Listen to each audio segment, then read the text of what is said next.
누가가 데오빌로 각하에게 쓴 편지죠. 두 번째 편지, 사도행전이. 이 데오빌로가 지난번에 뭐랬습니까? 하나님의 친구라는 그런 뜻이라고 했죠. 데오빌 이름이. 그래서 굉장히 믿음의 사람이었던 것 같아요. 의사 누가가 복음을 전했던 인물로 보이십니다. 그래서 이 사람에게 쓴 편지가 정말 수천 년이 지나도 정말 하나님의 그 전도 전략과 성령께서 어떻게 역사하셨는지를 기록한 너무너무나 귀중한 사도행전 이 성경책으로 이 하나님이 남기게 하셨는데 정말 성령님들을 잘 받은 누가인 걸로 정말 생각이 됩니다. 여기서 우리가 꼭 붙잡아야 될 언약 세 가지가 들어 있습니다. 초창기에는 유목사님이 5가지로 말씀하셨죠. 5가지. 근데 요즘은 그걸 5가지를 줄여서 3가지로 지금 표현을 하셨는데, 뭐 3가지로 여러분 잘 이해하시면 됩니다. 우선 우리가 원단 메시지를 서론에서 한번 봐야 되겠습니다. 그래야 오늘 주신 말씀과 연결이 됩니다, 이게. 우리 1강에서는 걸어온 30년이다. 걸어온 30년.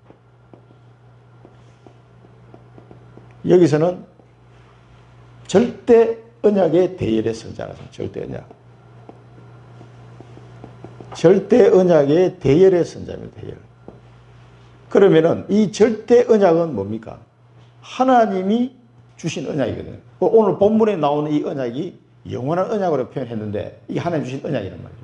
그런데 중요한 것은 이 영원한 언약 속에서 나에게 주시는 절대 언약을 찾아야 됩니다. 그래야 이 영원한 언약이 나에게 축복으로 오게 되는 거거든요. 그러면은 이 하나님의 절대 계획이 나에게 절대 언약으로 왔다는 게 중요해요. 하나님의 절대 계획이 다 있습니다. 하나님 자녀에게는. 그러면 그 절대 계획이 나에게 약속으로 내게 주어졌다는 거죠. 그래서 언약이라고 표현한 거죠. 절대 언약, 절대 계획. 약간의 차이가 있습니다. 그래서 하나님의 절대 계획을 찾아서 이 절대 계획이 나에게 주신 하나님의 절대적인 약속으로 붙잡아져야 된다는 거예요. 어떻게 하나님이 내게 그렇게 약속을 하실 수 있겠느냐 이런 생각을 우리가 성도들이 많이 할 때가 많아요. 아유 나 같은 게 뭐 그렇지 않습니다. 성경에 나오는 모든 중요한 인물들이 다 평범한 사람들이었어요. 능력이 뛰어난 사람이 한 명도 없었습니다. 일부러 하나님이 그런 사람을 더 택했어요. 하나님이 하셨음을 보여주기 위해서라도 연약한 자를 택하사 강한 자를 부끄럽게 하시는 하나님의 방법이 있습니다. 반드시 그렇기 때문에 나를 향한 하나님의 절대 계획을 꼭 찾아내야 됩니다. 그런데 우리 금요일날 말씀을 나눴습니다만 왜 하나님의 절대 계획을 잘 안 찾느냐? 나 중심이에요. 나의 계획, 나의 뜻, 내가 뭐 하고 싶은 거 이런 거는 많이 구하는데 하나님이 원하는 이 절대 언약, 절대 계획은 잘 안 찾는 거예요. 왜? 나 중심이기 때문에. 이 나 중심인 생각 속에 빠져 있는 한은 그게 사단의 함정이고 털이란 말이에요. 그 사단의 올무에 빠져 있는 한은 이 하나님이 원하는 계획, 하나님이 원하는 이 절대 언약을 별로 그렇게 찾고 싶어 하지 않는다는 사람들이. 그게 나 중심 속에 창세기 3장에서 하나님 떠나서 내가 하나님처럼 될 거라는 그 나 중심에 완전히 빠져 있기 때문에 잘 찾아지지가 않는다. 그래서 신앙생활을 오래 했는데도 이런 부분이 잘 안 돼요.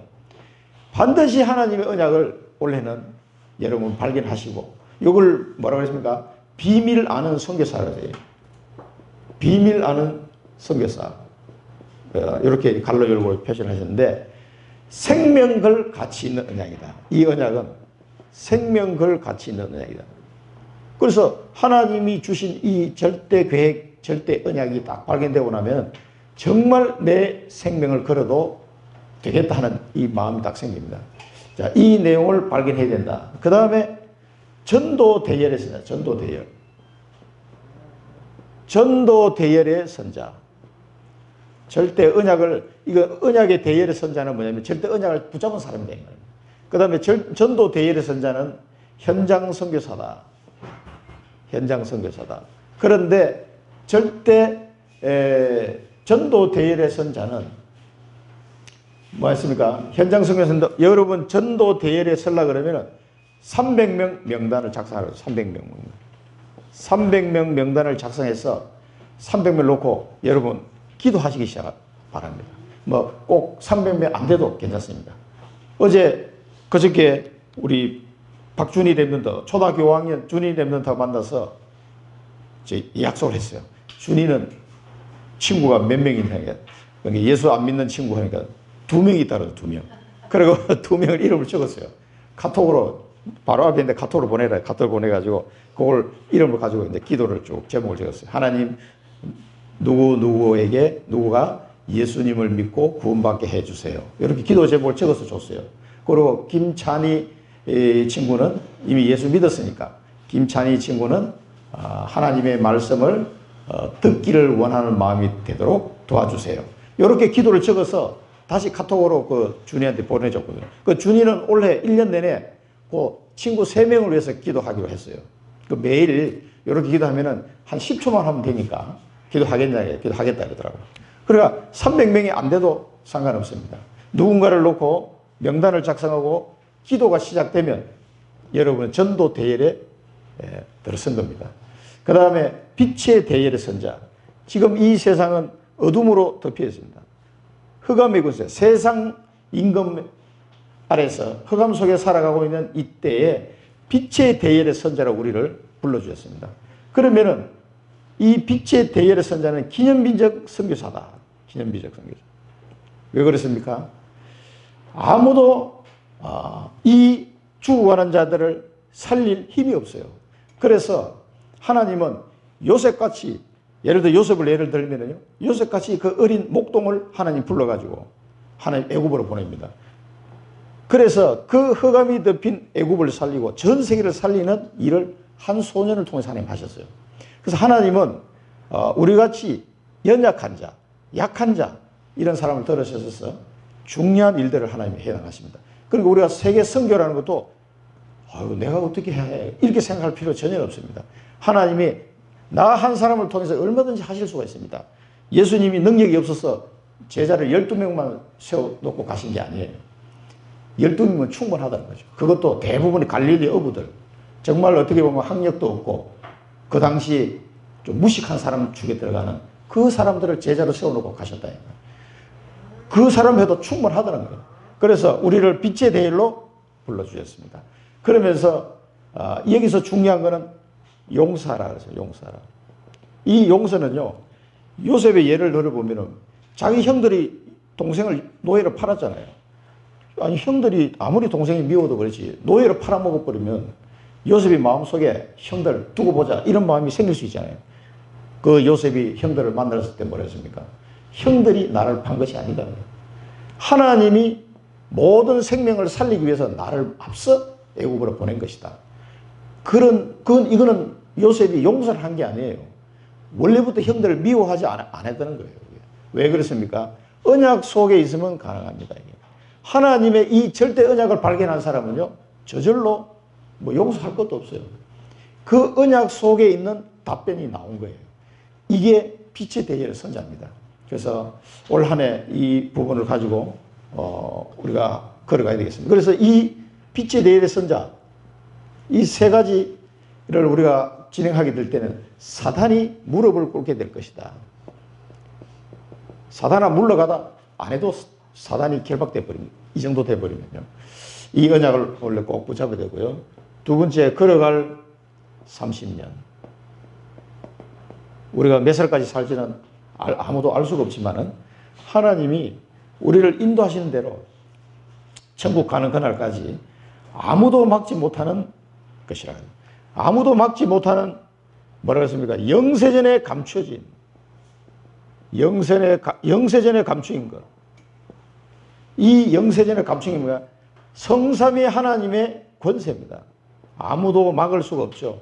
성삼위 하나님의 권세, 영세전에 감춰진 이 권세가요, 중요한 건 뭐냐면은 언약 잡은 나를 통해서 하나님이 이 권세를 사용하신다는 거예요. 그게 굉장히 중요한 포인트입니다.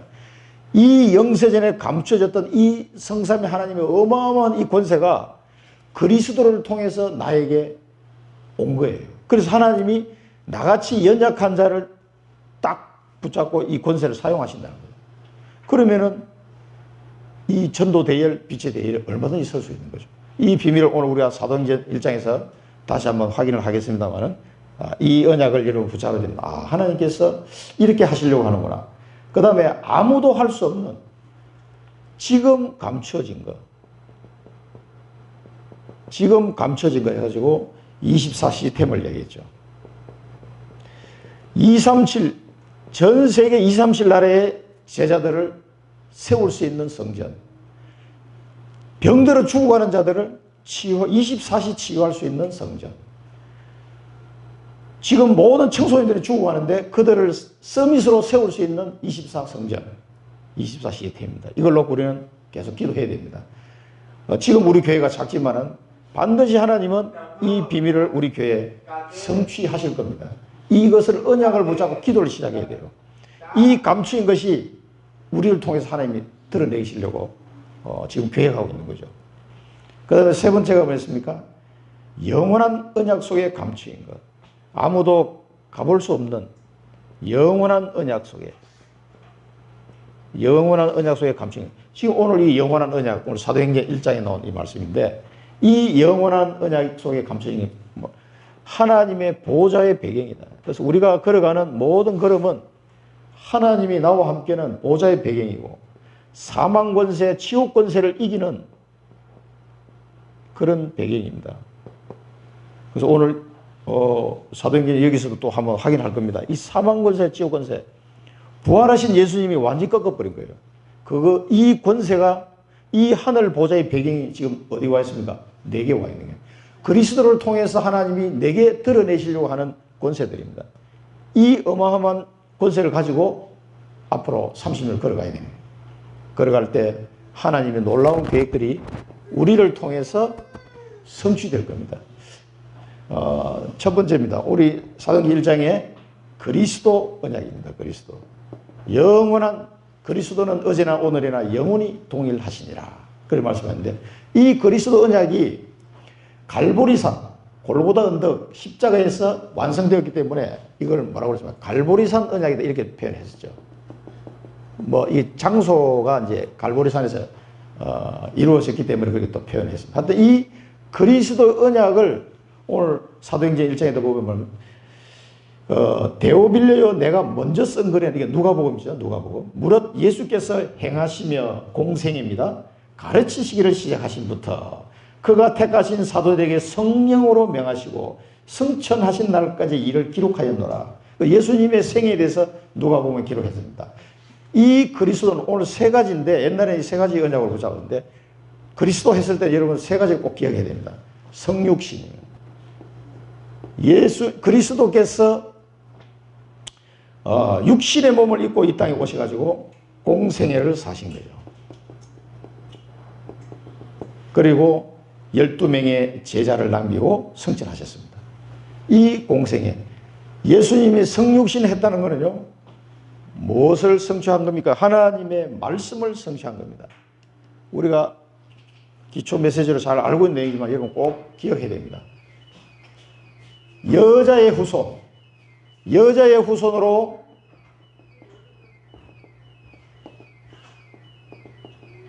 오시겠다고 약속한 그리스도입니다. 3장 15절 같이 읽어보겠습니다. 내가 너로 여자와 원수가 되게 하고 내 후손도 여자의 후손과 원수가 되게 하리니 여자의 후손은 내 머리를 상하게 할 것이요 너는 그의 발꿈치를 상하게 할 것이냐 하시고, 이 여자의 후손이 누굽니까? 그리스도. 이 하나님 앞에 범죄하고 떠나는 이 인간, 사단의 종노를 할 수밖에 없는 인간을 건져낼 수 있는 방법은 여자의 후손밖에 없단 말이에요. 사람의 힘으로는 불가능하기 때문에 하나님이 여자의 후손에 대한 약속을 아담에게 하신 거란 말이에요. 이 약속이 성취된 것이 뭡니까? 성육신으로 드디어 오신 거예요. 하늘 보좌의 모든 그 보좌를 내려놓으시고 인간의 몸을 입고 말구유에, 아기가 태어났는데 말구유에다 눕혀놓으면 얼마나 그 처참합니까? 그게. 그 성경에 보면은 누울 여관이 없어가지고 말 마구간에서 아기를 낳았어요. 그리고 말구유에다 예수님을 눕혀놨다니까. 그렇게 아무도 모르게 왔어요. 왕궁에 올 줄 알았지, 사람들은 다. 왕의 다윗 왕의 후손으로 오신다 그러니까 그 요셉이 누구였습니까? 다윗의 자손이었거든요. 하나님은 말씀을 성취하고 그대로 이 땅에 약속대로 오셨습니다. 여자의 후손으로 오신 그리스도. 그 두 번째는 뭡니까? 출애굽 3장 18절에 보면은 뭐라고 했습니까? 그들이 네 말을 들으니 너는 그들의 장로들과 함께 애굽 왕에 이르기를 히브리 사람의 하나님 여호와께서 우리에게 임하셨은즉 우리가 우리 하나님 여호와께 제사를 드리려 하오니 살 길정 광야로 가도록 허락하소서. 이게 누구 얘기입니까? 모세 얘기입니다. 모세. 그래서 하나님이 모세에게 하신 말씀이에요. 하나님께 제사, 지금은 번역은 하나님께 제사로 되어 있지만 옛날 번역은 어땠습니까? 하나님의 희생제사를 드리러 가도록 해라. 옛날 번역은 그렇게 나오죠. 희생제사. 그러니까 피제사를 드리러 가라는 겁니다. 피제사. 그러면 이게 애굽 왕 바로가 이 피제사를 허락을 합니까? 안 합니까? 허락 안 하죠. 그러니까 피제사 드리러 가려니까 야, 그럼 뭐 광야 꼭 가려고 하느냐. 여기서 드려라. 이런 식으로 해서 차일피일 10가지 재앙이 내릴 때까지 바로 왕은 허락지 않습니다. 10번째 재앙이 뭡니까? 유월절 사건. 모든 장자가 다 죽는 유월절 사건이 터집니다. 그래서 유월절 어린 양의 피를 바른 직은 다 살았어요. 어린 양의 피를 바르지 않아서 다 죽었습니다. 차이는 그거밖에 없습니다. 이 유월절 어린 양의 피, 이 피제사의 주인공으로 오신 그리스도입니다. 그래서 출애굽기 3장 18절에서 그래서 여러분 출애굽기 읽어보시면은 이 유월절 사건을 통해서 광야로 나온 이스라엘 백성들이 홍해를 가르고 광야를 나온 이스라엘 백성들이 그 시내산에서 피제사를 드립니다. 엄청난 피제사를 드려요. 각 족속별로 또 나라를 위해서 막 굉장히 완전히 시내산이 그냥 피바다에 피바다. 그 피가 아니면 살 길이 없는 거예요. 이 유월절 피제사의 주인공으로 오신 그리스도다 이 말이에요. 이걸 여러분 꼭 기억하셔야 됩니다. 그래서 그 피제사를 드리고 난 다음에 시내산에서 하나님의 백성이 되었다라고 선언합니다. 그게 사실은 출애굽기의 가장 핵심이에요. 열 재앙이 아니고 유월절과 시내산에서 드린 피제사. 그래서 너는 하나님의 백성이야 이제 라고 선언하는 피제사입니다. 이게. 그리고 온 국민이 국가적으로 드린 피제사니까 얼마나 많은 동물을 잡았겠어요. 그 출애굽기 읽어보시면요. 완전히 그냥 그 여러분 피바다가 되어 있는 걸 느끼시고 가슴에 막 전율처럼 다가옵니다. 이게 꼭 읽어보시고. 그다음 세 번째는 뭡니까? 이사야 7장 14절의 말씀처럼 그러므로 주께서 친히 징조를 너에게 주실 것이라. 보라 처녀가 잉타의 아들을 낳을 것이요 그 이름을 임마누엘이라 하리라. 임마누엘, 하나님이 우리와 함께 하시다. 임마누엘의 주인공으로 오신 그리스도입니다. 그래서 성육신 했을 때는 이 세 가지를 꼭 기억하셔야 돼요. 마태복음에 예수님 오셨습니다.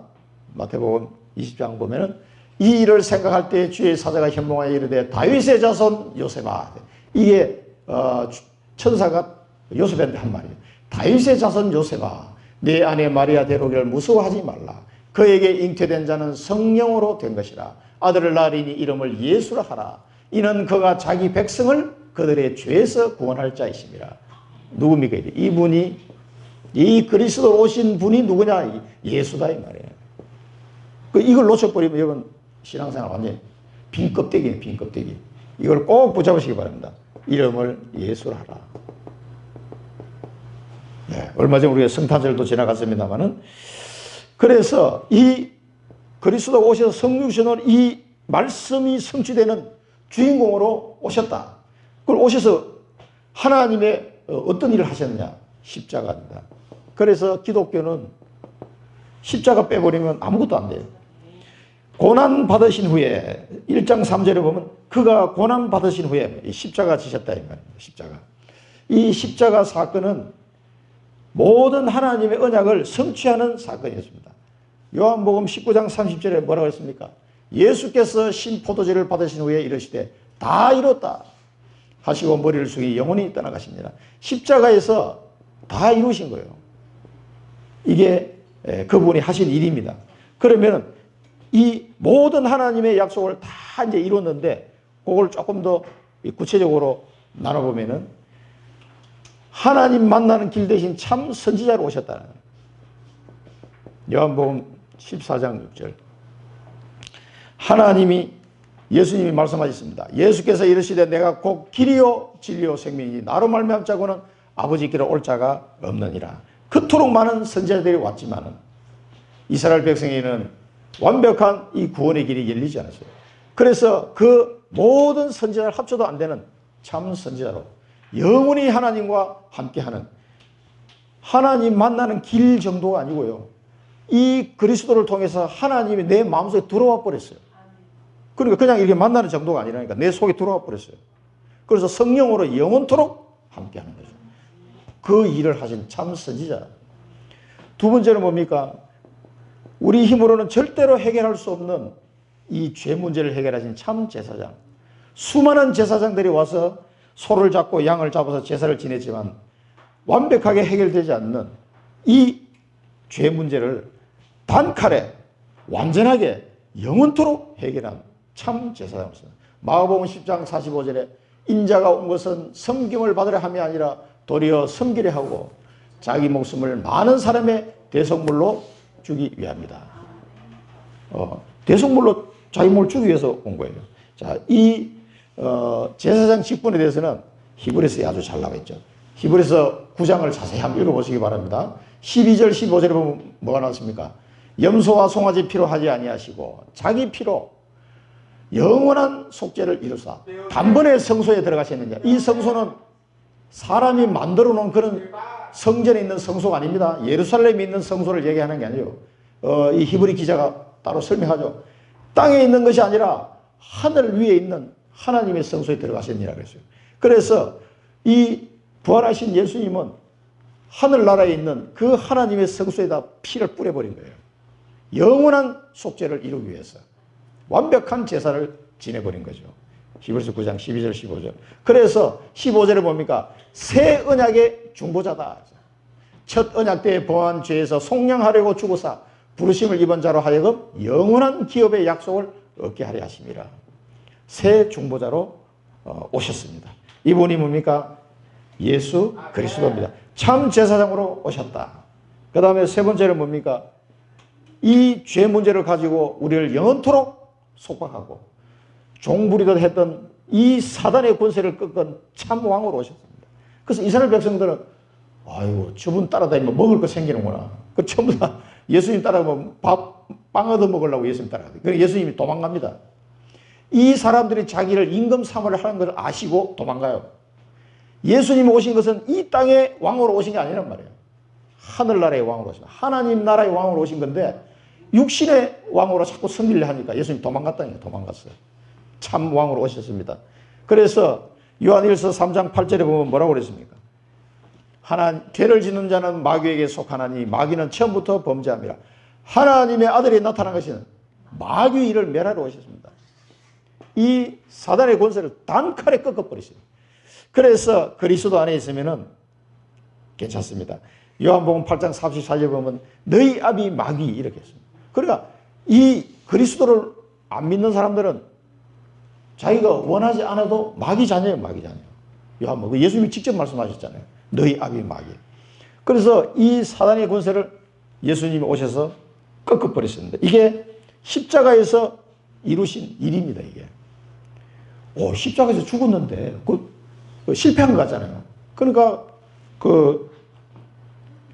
통일교 거기 문선명이 옛날에 뭐랬습니까? 예수님이 실패했다가 십자가에 죽었으니까 말도 안 되는 소리를 하고 있어요. 십자가에서 죽은 것이 실패입니까? 완벽한 하나님의 계획이 성취된 겁니다. 이게. 이 십자가의 보혈의 피로다가 이 세 가지 일을 완벽하게 성취해버렸어요. 그래서 우리를 완벽한 구원의 축복으로. 그래서 로마서 8장 1절 2절에 보면 그리스도 안에 있는 자에는 결코 정죄함이 없는 이는 그리스도 안에 있는 생명의 성령의 법이 죄와 사망의 법에서 너를 구원하였습니다. 해방하였습니다. 그러니까 완전 해방. 이 십자가 아니면 안 되는. 세 번째는 이 십자가로 끝나면 안 되죠. 부활하셔서 부활. 이 부활의 의미를 또 봐야 됩니다. 확실한 많은 증거로 친히 살아계심을 나타냈사. 1장 3절에 보면 이 부활에 대한 내용이 나옵니다.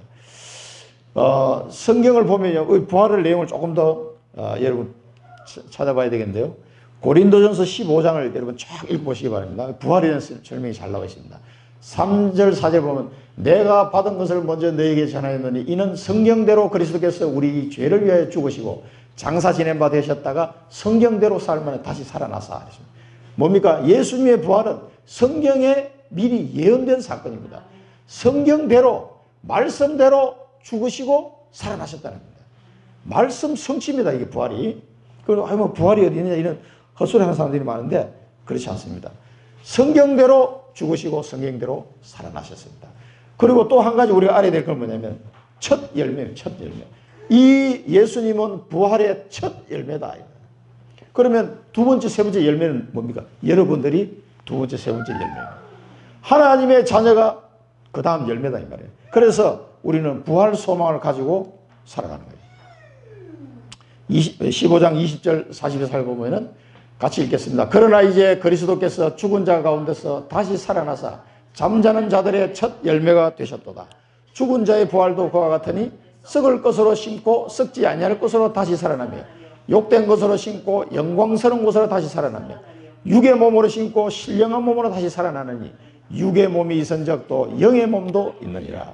이 부활은 그냥 죽은 사람이 살아나는 이 정도가 아니다 이 말이에요. 썩지 아니할 것으로 다시 살아나는 거예요. 영광스러운 몸으로 다시 살아나는 거예요. 영의 몸이다. 신령한 몸으로 다시 살아나는 거예요. 이게 예수님이 부활해서 제자들한테 다 보여주셨어요. 이 신령한 몸으로 우리가 다시 부활할 줄로 믿고 부활 소망을 가지고 살아가는 거예요. 엄청난 겁니다. 이게 예수님이 첫 열매시고요. 그 다음에 이 부활의 의미는 뭐냐? 사망을 이긴 거예요. 사망을 아주 박살내버렸어요. 사람이 천하장사도요, 죽음 앞에서는 두렵습니다. 죽음 앞에서는 다 두려워요, 사람들이. 왜? 시체를 보면은 다 두려워하죠. 왜 그런지 아세요? 죽은 시체는요, 그 죄악으로 말미암아 하나님의 진노가 있기 때문에 시체는 다 두려운 거예요, 사람들이. 잘 못 만집니다, 이게. 그래서 이 사망 권세 앞에서 사람들은 다 벌벌 떨게 돼 있어요. 그런데 이 부활은 이 사망 권세를 완전히 박살내버렸다는 것을 지금 말하고 있습니다. 그래서 고린도서 15장 54절 55절 보면 이 썩을 것이 썩지 아니함을 입고 이 죽을 것이 죽지 아니함을 입을 때에는 사망을 삼키고 이기리라고 기록된 말씀이 이루어지리라. 사망아 너의 승리 어디 있느냐? 사망아 네가 쏘는 것이 어디 있느냐? 이 내용이요 시편에도 나옵니다. 이 사망을, 그러니까 다윗이 대단한 영안을 가진 사람이에요. 이제 여러분은 사망 앞에 벌벌 떨 존재가 아니라는 거죠. 우리는 육신이 죽을 때는요 이사가는 겁니다. 이사가는 거 천국으로. 그러니까 사망하고는 아무 상관없어요. 사망 권세, 지옥 권세를 완전히 끝낸 것이 부활의 의미입니다. 그리고 우리가 부활을 했을 때는 이 세 가지를 꼭 기억하셔야 됩니다. 그래서 성육신, 십자가, 부활, 그리스도 언약 자발하실 때 이 세 가지를 꼭 기억하셔야 돼요. 이걸 붙잡고 승리하시기 바랍니다. 오늘 붙잡아야 될 이 일대지에서 우리가 붙잡아야 될 언약이 뭐냐면은 영원한 언약, 이 영원한 약속이죠. 언약, 그리스도. 이 영원한 언약 그리스도를 붙잡고 날마다 승리하시기 바랍니다. 우리는 그래서 구원 받을 때만 그리스도 필요한 게 아니고 날마다 필요합니다. 날마다 그리스도 붙잡아야 된다. 안 그러면은 안 됩니다. 이 그리스도의 비밀이 희미하니까 교회에서 가르치는 게 보면 대부분 율법적으로 가르치는 게 뭐냐면 착하게 살아라. 우리 학사장교 신우회도에 보면은요, 거기 목사님들은 많이 우리 동기들이 여러 명 돼요. 그리고 각 교단별로 다 들어와 있잖아요. 목회자들이. 그래 하는 얘기를 보면은 참 좀 답답할 때가 금할 때가 많아요. 처음 다 착하게 살아라, 선하게 살아라. 그런 율법적인 얘기예요. 그게 필요 없다는 얘기예요. 인간은요, 자기 힘으로는 그렇게 될 수가 없어요. 안 됩니다. 그래서 우리에게는 날마다 그리스도가 필요한 거예요. 이 그리스도 언약 속에 들어가서 성령의 역사하지 않으면 그렇게 살고 싶어도 살 수가 없어요, 우리는. 우리 인간 너무 나약하기 때문에. 그래서 더더군다나 이 사단의 권세를 박살내는 이 그리스도가 아니고서는 전도의 대열에 설 수도 없어요. 택도 없습니다. 꼭 이 사실을 붙잡아야 됩니다. 두 번째 언약이 뭡니까? 하나님의 나라. 하나님의 나라. 이 하나님의 나라에 대해서는 예수님이 부활하셔서 감람산에서 이 말씀을 하셨기 때문에 감람산 언약이다 이렇게 표현을 했죠. 여러분 잘 이해를 하시기 바랍니다. 그래서 이거 이야기할 때는 유 목사님 항상 사도행전 1장 1절 이렇게 끝났는데 사실은 1절에서 3절까지 내용이 다 들어가 있는 거예요. 그냥 대표해서 그냥 누가복음에서 말씀하셨기 때문에 1장 1절 이렇게 그 하나님 나라 1장 3절 이렇게 끝냈는데 좀 내용을 자세히 알고 들으셔야 돼요. 두 번째는 하나님의 나라. 1장 3절에 보면 예수님의 하나님의 나라에 대해서 40일 동안 말씀하셨어요. 40일 동안. 아니 뭐 1시간이면 될 텐데 40일 동안 이야기하셨나. 이 하나님의 나라는 뭡니까? 여러분 나라가 되려면 어떻게 돼요? 왕이 있어야 돼요. 왕이. 그 다음에 백성이 있어야 돼요. 그 나라의 국민. 그 다음에 땅이 있어요. 땅. 그래야 나라입니다. 그럼 하나님 나라는 이 영적인 건데 왕은 누굽니까? 하나님 나라 왕은 그리스도. 그 다음에 그 백성은 누굽니까? 우리 믿는 사람 백성이죠. 그러면 하나님 나라의 땅은 뭡니까? 내 마음. 예수 그리스도를 내 마음에 영접하면 성령을 선물로 주신다 그랬어요. 성령의 선물을 주신다 그랬어요. 성령이 내 마음속에 들어서 영원토록 함께하는 내 마음이 뭐예요? 하나님 나라가 되는 거예요. 하나님 나라. 그걸 지금 얘기한 거예요. 설명을. 자, 그럼 자세히 한번 뜯어보겠습니다. 우리가 예수님이 그 누가복음에 보면은 이렇게 말씀. 예수님을 막 뭐 바울 세부를 뭐 이렇게 얘기하니까 그러나 내가 만약 하나님의 손을 힘입어 귀신을 쫓아낸다면 하나님의 나라가 이미 너희에게 임하였느니라 했어요. 이게 뭡니까? 귀신을 쫓아내야 하나님의 나라가 되는 거예요. 하나님 나라. 그리고 너 바울 세부를 힘입어서 귀신을 쫓아내는 거 아니야? 이런 막 헛소리를 하니까 아니잖아요. 그러면서 하나님의 손을 힘입어 귀신을 쫓아낸다면 하나님 나라가 이미 너희에게 임하였다. 그래서 예수 그리스도를 구주로 영접할 때 귀신이 도망가는 거예요. 귀신이 꺾이는. 그래서 예수님이 제자들을 부르실 때 뭐랬습니까? 귀신을 쫓아내는 권세도 주리 함이니라 그랬거든요. 이게 필요하단 말이에요. 이게. 그래서 하나님의 나라라고 하실 때는 귀신을 쫓아내는 이 부분하고 굉장히 연관되어 있다는 걸 이해를 하셔야 돼요.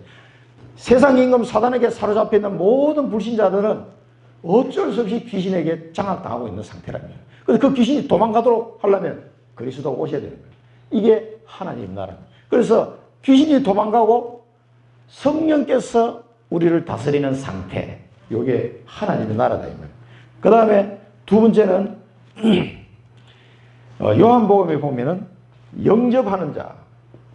우리 요한복음 1장 1절에서 12절을 보면은 자기 땅에 오매 자기 백성이 영접하지 아니하였다 그랬어요. 자기 백성이.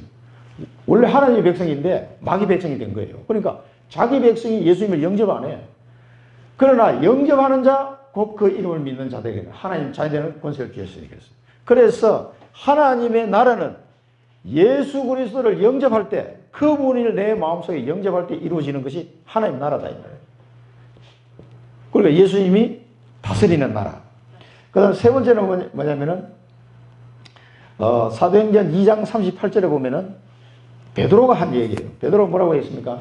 베드로가 이르되 너희가 회개하여 각각 예수 그리스도의 이름으로 세례를 받고 죄 사함을 받으라. 그리하면 성령의 선물을 받으리니 그랬어요. 이 세례를 받고 죄 사함 받는, 물론 영접하고 뭐 같이 연결되어 있는 내용입니다만 우리가 세례를 받고 죄 사함을 회개하고 그리스도 예수 이름으로 회개하고 세례를 받고 죄 사함을 받으면은 성령의 선물을 받으리라. 그래서 성령께서 우리 마음속에 들어오셔서 너희 안에 성령이 거하시는 걸 알지 못하느냐? 고린도서 3장 16절에 너희가 그래서 성전이 된 것을 모르느냐라고 야단치잖아요. 성령이 하는. 그래서 하나님의 나라에서는 더러운 귀신이 떠나가는 그 상태. 예수 그리스도를 구주로 영접한 상태. 성령이 나와 함께하는 상태. 이게 하나님의 나라입니다. 하나님 나라 했을 때는 이게 그러면 예수님이 하나님의 나라의 일을 얘기해요. 일을. 하나님 나라의 일은 뭡니까? 요것을 만들어주는 일을 만드는 거예요. 그러면 우리가 불신자를 만났을 때 이렇게 만들어주려면 어떻게 됩니까? 예수 그리스도의 복음을 전해야 돼요. 복음을 전해서 이 불신자가 이 상태를 회복할 수 있도록 도와주는 일이 하나님 나라 일이다 이 말이에요. 그게 1장 3절에부터 해서 1장 5절까지 이렇게 나옵니다. 그러면서 두 번째는 뭐라냐면 이것은 그러면서 아버지께서 약속하신 것을 기다리라. 약속하세요. 아버지께서 약속하신 것을 기다리라. 그러면 이 일을 하려면 내 능력으로 안 된단 말이에요. 내 힘으로 안 되기 때문에 하나님의 아버지께서 약속하신 것을 기다리라는 것을. 그래서 진짜 우리가 신앙생활 한다는 것은 늘 기도하면서 기다리면 된다. 이 이야기를 유 목사님 늘 많이 하시잖아요. 왜? 하나님이 하시기 때문에. 이 약속을 믿고 기다리면 됩니다. 막 우리가 성령 충만 받으러 옛날에는 그 산에 올라가서 막 나무 한 뿌리 뽑아야 된다. 그러니까 목사 되려고 그러면 산기도 가가지고 나무 하나 뽑아야 돼. 그거 나는 처음에 나무 한 번 뽑는 게 뭔 말인가 했어요. 근데 알고 봤더니 나무를 붙잡고 밤새도 기도하고 나무 뽑혔어. 뭐 그렇게 기도를 해야 된다. 그런 뜻이라고 하더라고요. 그래서 어떤 분은 너무 큰 나무 하면 안 뽑히니까 좀 작은 나무 해가지고 그거 뽑았다 그러더라고요. 그게 무식한 게 기도 방법이 됐네. 그게 아니에요. 약속을 믿으면 돼요. 그러면 성령 충만이 옵니다. 이게 안 믿어져가지고 미션부터 이 해가지고 되는 게 아니에요. 사실은 너무나 쉬운 거예요. 사실은 이 약속을 기다리라. 기다려. 때가 되면. 그러면서 예수님이 뭐라고 말씀하셨습니까? 1장 5절에 요한은 물 세례를 줬지만 성령으로 세례를 받으리라. 이 성령 세례, 이 성령 세례가 성령 충만, 이런 의미가 있습니다. 그 이제 신학적으로 따지게 되면 여러 가지 의미가 있습니다만 우리는 물 세례를 받지만 사실은 성령이 내 안에 들어오죠. 근데 내 안에 오신 성령께서 역사하시기 시작해요. 강하게. 그 성령 세례다 이렇게 표현합니다. 그러면서 이거는 예수님이 십자가 지기 전에 제자들에게 사실은 약속했었어요. 아버지께서 내 이름으로 보내실 성령이라고 얘기했거든요. 요한복음 14장에 보면은 내가 아버지께 구하겠으니 그가 또 다른 보혜사를 너희에게 주사 영원토록 너희와 함께 있게 하리니 그는 진리의 영이라. 세상은 능히 그를 받지 못하나 이는 그를 보지도 못하고 알지도 못함이라. 그러나 너희는 그를 아나니 그는 너희와 함께 거하시며 너희 속에 계시겠습니다. 이 성령께서 영원토록 영원히 우리와 함께 하신다. 이게 하나님의 나라입니다. 이렇게 된 상태가 하나님 나라의 매구나. 그러면은 이것을 하나님의 나라 원래 1장 8자로 엮어가지고 세계복음화 언약이다 이렇게 유 목사님 옛날에 표현을 하셨는데 요즘은 이걸 나눠가지고 이제 했어요. 요 세 가지 하고 요 합쳐서 한 가지 하고 그다음에 재림 제가 5가지를 이야기하셨는데 지금은 5가지가 3가지로 다시 분류를 한 거예요. 요거를 하나로 본 거예요. 하나로 그리스도 했을 때 요 3가지. 그다음에 하나님의 나라의 일 이걸 붙잡아야 됩니다. 그다음에 어떻게 보면 오직 성령이 이 권능을 받을 때 세계복음화 한다는 언약을 주죠. 세계복음화 언약. 그래서 이 하나님의 나라가 이루어지고 하나님 나라의 일이 뭔지를 안 사람은 이제는 오직 성령의 권능을 받고 세계복음을 할 수 있는 증인이 될 것이라는 거예요. 이게 이 언약이 언제 성취됩니까? 마가다락방에서 성취되기 때문에 이걸 마가다락방 언약이다 이렇게 표현한 거예요. 그냥. 열흘 동안 일심으로 기도하다가 이 언약이 성취된 거예요. 이거는 이제 사도행전 2장에서 자세하게 또 다루겠습니다만은 그런데 이 상태에서 예수님께 질문한 사람이 있어요. 이스라엘 백성들이. 얼마나 유대인들이 그 당시에 잘못 이해하고 있는지를 1장 6절 7절에 보면 나오죠. 그들이 모였을 때 예수께 여쭈어 이르되 하필이면 이때 가장 중요한 시기에 하나님 나라를 설명하고 이때 뭐라고 하십니까? 이스라엘 나라를 회복하신 이때니까 이렇게 물어본 거예요. 이스라엘 나라. 이게 뭔가 잘못된 질문이죠. 이스라엘 나라를 지금 얘기한 거예요. 지금 예수님은 이스라엘 나라를 회복하는 게 중요합니까? 하나님 나라를 회복하는 게 중요합니까? 이 육신적인 나라를 자꾸 얘기한 거거든요. 이게 아니에요. 하나님 나라를 회복하는 것이 핵심입니다. 그래서 이 관심 분야가 다 잘못된 거죠. 그러니까 여기 대해서 이런 지하로 너희 할 바 아니요? 딱 했습니다. 때와 시기는 너희 할 바 아니다. 그러니까 이 이스라엘 나라를 언제 독립할까? 로마에서 언제 독립할까? 이런 생각을 가지고 있는데 그런 때와 시기는 너희 알 바 아니다. 하나님 알아서 할 거니까 신경 꺼라는 얘기예요. 그러면서 하신 말씀이 1장 8절을 이야기했어요. 오직 성령이 너희에게 임하시는. 그래서 오직 성령입니다. 그래서 이 마가다락방 언약이 오직 성령이 결국은 성취가 되죠. 그래서 오직 성령을 통해서 권능을 받으면 땅 끝까지 가서 정인이 될 것이다. 땅 끝 정인. 그러면은 이게 뭡니까? 세 번째 약속이란 말이에요. 하나님 나라 일에 대한 약속. 그 다음에 오직 성령을 통해서 세계복음을 하겠다는 약속. 나를 정인으로 세우시겠다는. 정인이 되리라. 되리라. 그래서 나는 정인이 되어야 하는 줄 알고 열심히 했는데 너무 힘들더라고. 회사에서 전도하려고 하니까 너무 힘들어. 안 돼. 그래가지고 이거 어떻게 해야 되지? 고민하고 있을 때 강성 교사님을 딱 만난 거예요. 하나님 그렇게 만나게 해요. 24년 전에. 그래서 물어보니까 전도는 하는 게 아닙니다. 그러시더라고요. 이거 뭐 전도 안 하면 뭐합니까? 전도는 되어지는 겁니다. 되어지는 거다. 그래. 처음에 이해가 잘 안 된다. 이게 뭐, 어떻게 해서 되어지는 건지. 너무 가장 쉬운 게 전도입니다. 그때 이 목사님이 하신 말씀이에요. 그걸 강성현한테 해보니까 전도 가장 쉬운 거예요. 그 저도 회사에 있으면서 해보니까, 사업 계획 짜는 것보다 전도하는 게 훨씬 쉽더라고요. 왜냐면, 되어지는 거기 때문에, 되어지는 게. 그 되어지는 이유가 어디 있습니까? 오직 성령의 권능으로 되어지는 거란 말이죠. 그래서 내가 하는 게 아닙니다. 전도 선교는. 성령께서 하시는 겁니다. 그래서 이걸 잘 이해를 하셔야 돼요. 그래서 예수님이 부활하셔서 주신 메시지가 마태복음, 마가복음, 요한복음 보면 뭐 나옵니까? 모든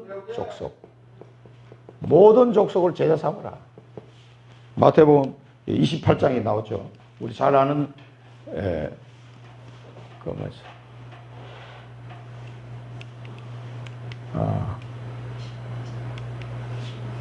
요거는 너무 잘 아는 내용이라서 내가 따로 안 내놨는데 마태복음 28장 18절에서 20절까지 모든 족속을 제자 삼으라 하죠. 또 마가복음에는 만민에게 복음을 전파하라. 만민에게. 이 마가복음 16장 15절에서 18절. 만민에게 복음을 전파하라. 그 다음에 내 어린 양을 먹이라. 요한복음 21장 15절에서 18절 보면 이 내용을 부활하신 예수님이 제자들에게 다 하신 말씀입니다. 모든 족속 제자 삼으라. 영접 운동으로 끝나면 안 돼요. 제자 삼아야 돼, 제자. 영접하고 그 사람을 양육해서 제자로 쓸 때까지 찾아내야 됩니다. 하나님이 예배하는 제자가 있어요. 숨겨놓은 제자가 있다니까. 아무리 얘기해도 끝까지 못 알아듣는 사람도 있어요. 저도 해보니까 이 장로가 되어도 이 복음을 전하는 이 제자로 딱 서는 사람이 있는가 하면은 그게 잘 안 되는 사람이 있더라고. 뭐 바빠서 뭐 안 되고 뭐 해서 뭐 핑계는 많은데 그거는 뭐 내 힘을 할 수가 없는 거예요. 하나님이 예배하는 사람이 있어요. 그 사람만 찾으면 됩니다. 만민에게 복음을 전파하고 어린 양을 먹이고 후대들을 살리는 렘넌트 운동 해야 됩니다. 이거는 예수님의 명령입니다. 명령. 하나님 나라의 왕이 누굽니까? 예수 그리스도잖아. 왕이 명령을 했는데 안 들어. 역적이 역적. 그러니까 여러분들은 명단 적어놓고 기도 안 하면 역적입니다. 이게. 하나님 나라의 왕이 예수 그리스도인데 왕의 명령이라니까요. 그런데도 뻔뻔스럽게 나는 바빴어. 안 됩니다. 계속 안 되는 소리만 하고 있어요. 그러면 안 됩니다. 왕의 명령을 어명이요 하면 네 하고 들어야 되지. 그리고 마지막 언약이 재림이에요. 재림.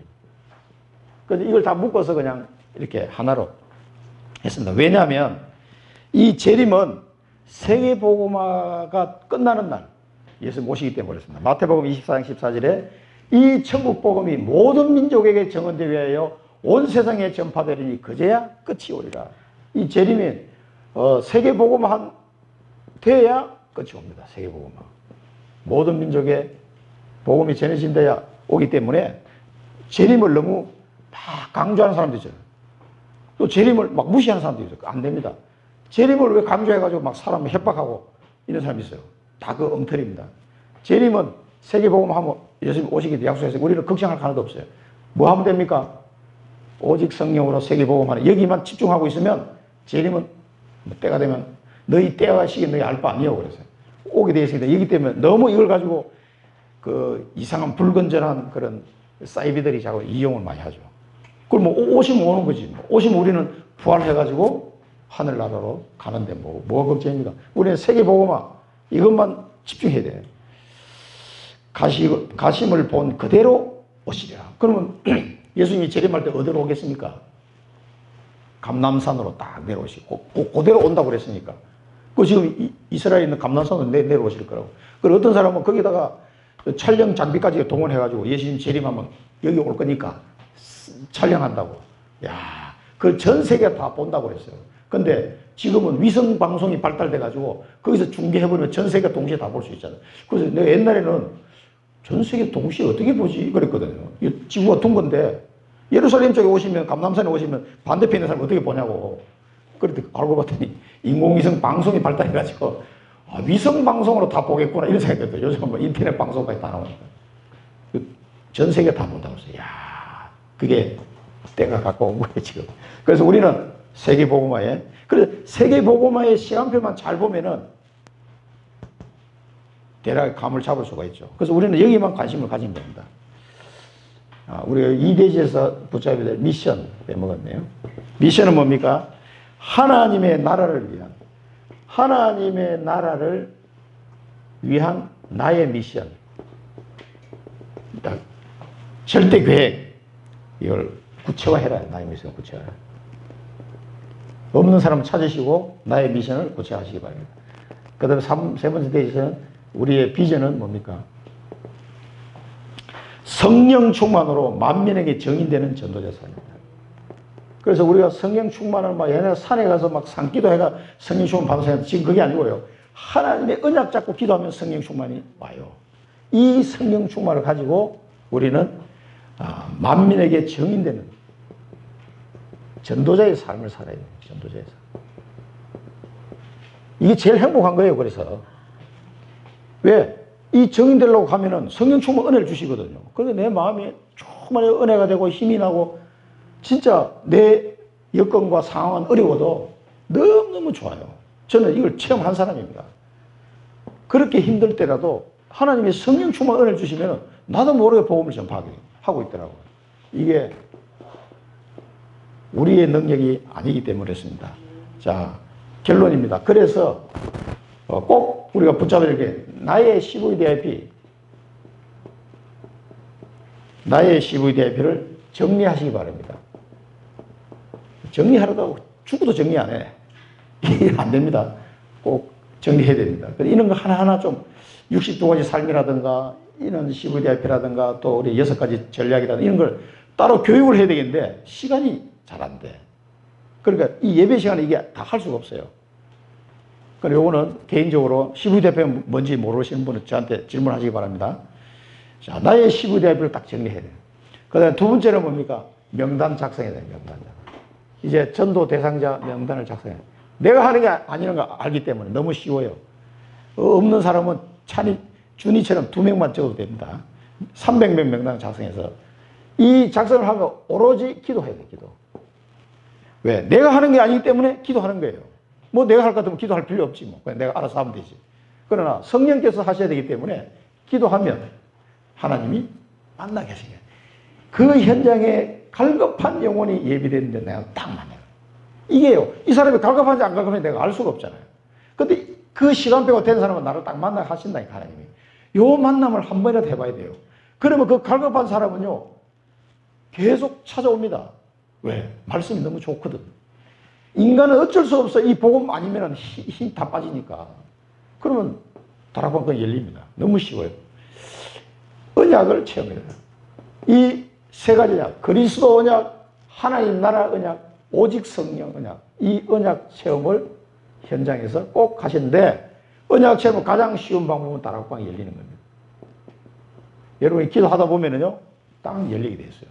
하나님이 예배해 놓은 사람은요, 어쩔 수가 없습니다. 저는 직장 생활하면서 이런 사람을 수없이 만나봤어요. 그리고 하나님이 예배해 놓고 나를 만나게 하면, 뭐, 나한테 와야 복음 듣는데 어떻게 해요? 와서 찾아오는 거예요. 회의실에서 기다리고 있다니까. 나는 그렇게 기다릴 줄 상상을 못해서 처음에는. 그러면 하루 종일 가서 복음을 또 얘기해줘요. 그러면 이 복음을 얘기해주다 보면요. 내가 힘이 나는 거. 내가 사는 거예요. 그래, 나도 살고, 듣는 사람도 살고, 말하는 사람도 살고. 그래서 이 복음은 듣는 자, 말하는 자, 다 복이 있는 거예요. 이 비밀을 올해는 꼭 체험하시고, 내 것으로 만드시기 바랍니다. 기도하겠습니다.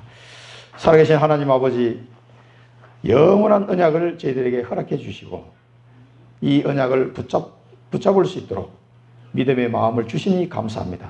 하나님의 이 약속을 의심하지 말고 100% 믿고 이 언약 속에서 나의 미션을 발견하고 나의 언약을 발견하고 나의 절대 계획을 발견하는 은혜를 허락해 주셔서 올 한 해 전도자의 삶을 걸어갈 수 있도록 우리 모든 성도들을 축복하시고 인도하여 주옵소서. 예수 그리스도 이름으로 기도드립니다. 아멘.